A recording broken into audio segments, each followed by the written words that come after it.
On the QEII bridge we needed to replace all 6 expansion joints, but we had to keep the road open because it's a critical part of the M25. It carries over 170,000 vehicles a day use the crossings.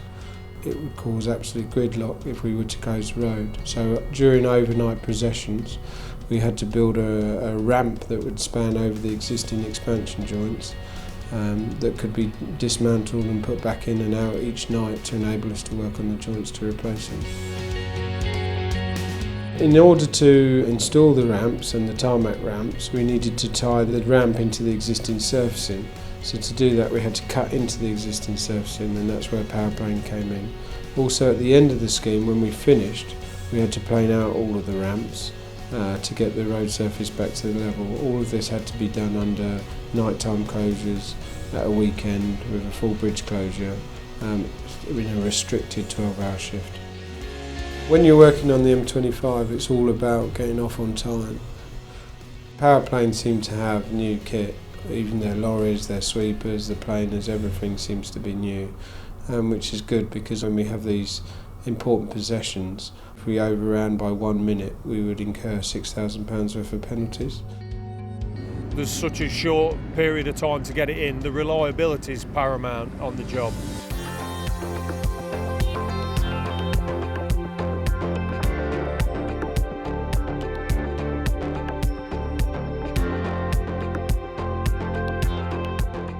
We've been brought in to do the planing on the bridge deck using the latest technology that we've got in the laser beam.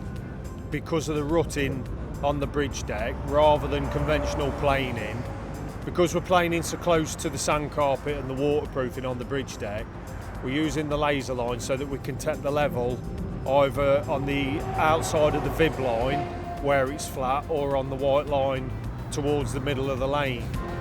Even though the bridge is quite bumpy because it's rutted over time because the surfacing's been there for 22 years. So to plane out those ruts, you can't really follow those ruts because you would plane out a bumpy level, so they're using the laser guided, so they plane out to a true level, which then gives a good ride when it's finished. And if you drive over it now, it does ride well. The ride quality is a lot better because we're giving them that flat plane finish. They're just laying a straight 80mm on it, and the ride quality is a hell of a lot better. PowerPlane have always managed to finish their works on time without any problems whatsoever. They've got good quality work. They also their labour force is good as well because they come and talk to you. They come and ask you what we're doing. They're interested. They're keen. But they don't just disappear at 2 o'clock in the morning. They ask you if that's all right, if they've finished everything, if they've tidied up everything, and they make sure you're happy before they leave, which is great.